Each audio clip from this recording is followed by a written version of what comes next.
This is my kind of favorite flower. It's the best way to learn how to do this particular technique, as well as learn how to do some basic blending. But a quick word of what you also need sitting right by you. This is, I'm not going to put it in the camera, but I'm grabbing some of my fabric medium. Now, before I even introduce you to my fabric medium, I do want to introduce you to what I consider the best commercial grade fabric medium out there. Let me get this where you can see this. It is, let me get this kind of turned around, Ceramcoat Delta Textile Medium. This is believe this is an 8-ounce bottle. It's probably somewhere in the neighborhood of $10 to $15, depending on where you get it. You can certainly look on Amazon. That is my commercial recommendation. However, I do make my own. This is my pearlescent. And that reason alone is one of the reasons I started making it. I like to see things shimmer. And if you all have ever seen my work, you know that that's a very important part of what makes my art. However, I also make a plain version of my fabric medium. You can find step-by-step processes on my YouTube channel on how to make your own fabric medium, and I always encourage all of you out there to do so. So I am going to start coloring this as soon as, of course, I find a brush. Now, I forgot to mention one thing, and I'm actually going to bring this out and use it so that you can see. This is a cheapo makeup brush. Now, surprisingly enough, these work quite well. And I want to use it today so that you can actually see this in action. I am always surprised at how effective these are. I will also say that regular paintbrushes are increasingly very expensive. So let me encourage you to try this. You can get them at Walmart, Target, Family Dollar, et cetera, et cetera, et cetera. Buy yourself a big package of them. And I'm going to say the ugly word that everybody seems to not like these days, and that's Temu, T-E-M-U. I know if you have strong feelings about this, I'm not going to try to change your mind, but it is actually where I get a lot of my supplies that I use in class because it is so incredibly inexpensive. Okay, enough about Temu. Let's get on to coloring. Now, the very first thing I like to do is, and again, this is, don't do this on top of your work. I'm only doing this for video's sake. And I'm just going to pour, when people ask me, what do I consider a quarter's worth? If you can see inside of that one right there, sorry, I had the wrong one in the camera. Let me do it again because I can put it in here, and that way you've got a really good idea of what a quarter's worth is. The reason I kind of say put a quarter's worth in, it gives you enough, but without becoming dried out. This will probably last, gosh, sometimes it lasts a couple of hours in class. So don't hesitate. There's usually two types of people in class. There are light-handed people, there are heavy-handed people. I am typically a heavy-handed person. Those of you who are light-handed typically do not press hard enough with your color, nor do you use enough fabric medium. So one of the other reasons I wanted to really zoom in on a specific flower is so that you can get a really up-close view of what it is that I am doing. Now again, let me stress this is the dry-on-dry technique. The other rule of thumb that most of you have heard in class, or if you have not, any of my videos, I tend to repeat myself over and over again, and that is when coloring, there is a general rule that you should always start from light colors. And let me push this up so that you can see what I'm talking about. Ooh, look at that. Boy, I really got these zoomed in. This is great. All right, so light and all the way to dark. So when you do it like this, and by the way, all these colors that I use are translucent. They go on translucent, meaning I'm going to put that yellow down and that red can go right over it and hide it, simply because the color is translucent. Now I say hide it, I don't really mean that. I mean it will change the look of the color. The yellow will still come through, but it'll be through the glaze of a red. But I am going to color the entire flower, and then I'll stop, tell you what the next step is, and then proceed from there.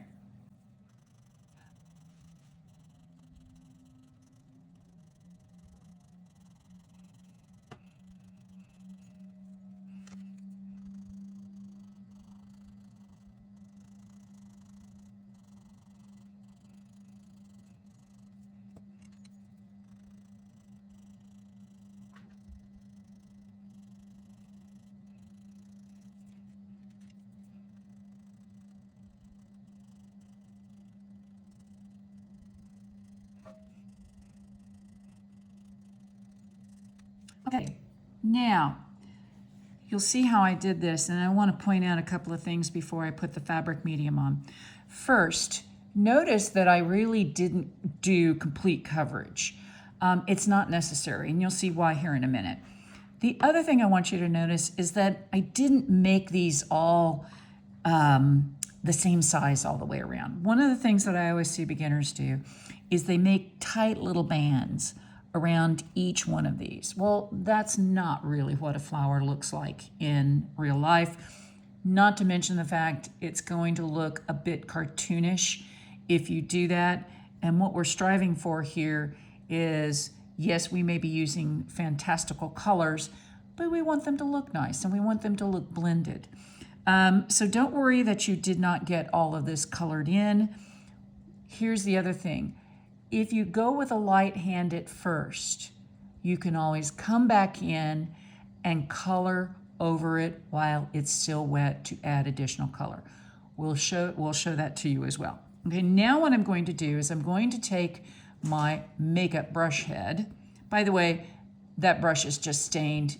There's no washing that out. We'll talk about cleaning your supplies up at the end of this, but it's been washed multiple times and this just stained for whatever I used before. I'm not sure what it was, but it's there for good.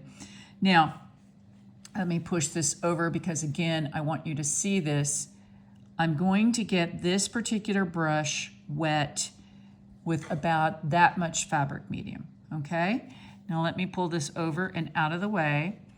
And the very first thing I like to tell my students is, let's just get the yellow wet with fabric medium first. Now I'm using a bit of a scrubbing motion, and I'm just moving from petal to petal to petal and getting that yellow wet first. Now why am I doing that? Because I want to preserve the actual pure yellowness at the center of this flower.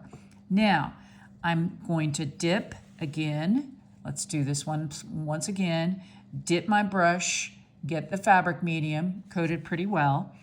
And now I'm going to start at the opposite end, and I'm going to get that red and work it towards the kind of goldy yellow color.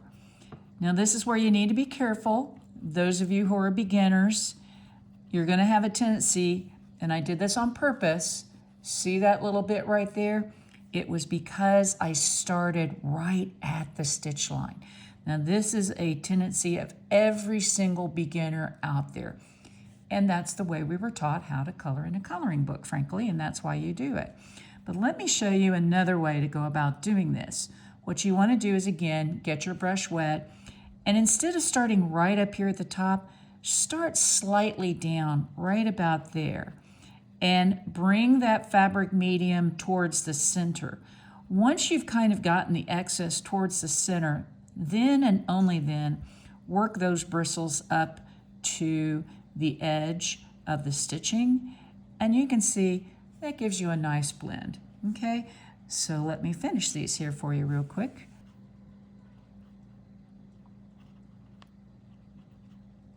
Now Now sometimes you will have enough fabric medium to go ahead and do all of your petals, but don't be stingy. Does tend to be a tendency of all beginners is to be a little stingy at first with the fabric medium, but no, you definitely want to be generous. Now I know at the same time you're saying yes, but you told us you don't want it to leak out. Right, this is a balancing act. So this is the balancing act that all beginners have to learn to use, or to learn rather, as you use these colors throughout small areas such as this. Okay, now I've saved Poppy Red for last because what I wanted to show you is, let's say you're saying to yourself, well, gee, I really want my tips a little redder. Now, while this is still wet, you can see that immediately while I put the Poppy Red on, it goes on very dark. This is as dark as this color will ever be, in that you are touching it directly on the fabric, or in the case of using paper, it would be the same as paper, and you are getting the strongest color possible, which in this case is what I wanted. I wanted a really nice defined red edge. And I'm going to put those all the way around wherever I had put the fabric medium. Okay, once I have done that, and again, notice that I didn't do them all perfect, they're all a little different. I'm going to take my brush and just kind of in a circular motion, bring down some of that red and diffuse it. Again, let's do this one over here. You don't need really any additional fabric medium on your brush. There's plenty enough on the fabric. You're just going to bring it down to kind of get rid of that harsh line that the pencil put down initially and blend it with the other colors. But notice too, I'm not pulling it all the way down into the yellow. My yellow has been preserved as a color, but I am blending it with those other oranges and pinks. Yes, I did use a pink. It was called Flamingo Pink. And just bring the color down. And then this is now again where your eye is going to see this best. So there you go. There is a really nice blended flower. So the very first question everybody's going to ask me is, which what they do in class is, oh my gosh, how do you fix this mistake? All right, now, if you have been in class, you have heard me talk about the infamous BooBoo Pen. Now I'm going to do this and keep my fingers crossed that it's not so wet that will end up smearing. But when I first started teaching, I used to pass these out in class in the boxes, and people would start using them too soon and they would make an even bigger mess, because you must wait until your work is completely dry before you start using the BooBoo Pen. And it just makes sense, right? If you put this white, and this is going to be white, to cover up a mistake, if it's still wet, all it's going to do is try to blend with the color that is there. And hopefully what I've done here is talked enough to let this dry just a little bit more. Now, what is the BooBoo Pen?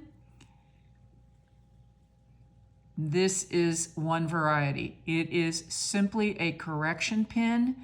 We used to call them whiteout back in typing school, and that is specifically what I use to take care of boo-boos.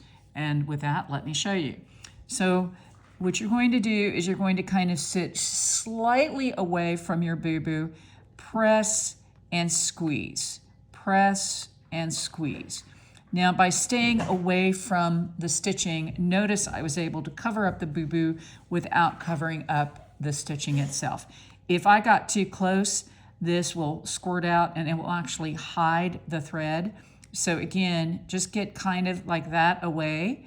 Now you may have to come over and do it a couple of times, particularly on something as dark as these reds.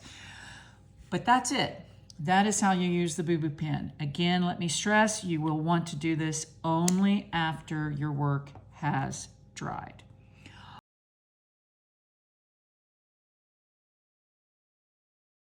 All right, well, this concludes the first part of learning how to use Inktense pencils. So let's just kind of do a quick recap. This is considered to be the dry on dry technique. We used a variety of Inktense pencils, starting with let's get these tips in here. We started with the light first and worked our way across. Actually, this dark red should be right there. There you go. That way you can see the colors. We went ahead and colored all the way around first, making sure that we staggered our coloring so it doesn't look like thick bands. And then we applied the fabric medium. Once we applied the fabric medium first to the yellow, again, let me stress that you want to apply the medium just to the yellow first. Then we came around and came up here to the red, starting kind of away from the stitching, at least 1/8 of an inch away from the stitching, worked the red down into the orange, and then came back in with our red pencil while the fabric was still wet, coated it with an extra layer of red, and then using our brush with no extra fabric medium, blended that red out to get that effect. Oh, and we also learned how to use the BooBoo Pen. Stay tuned for the next part.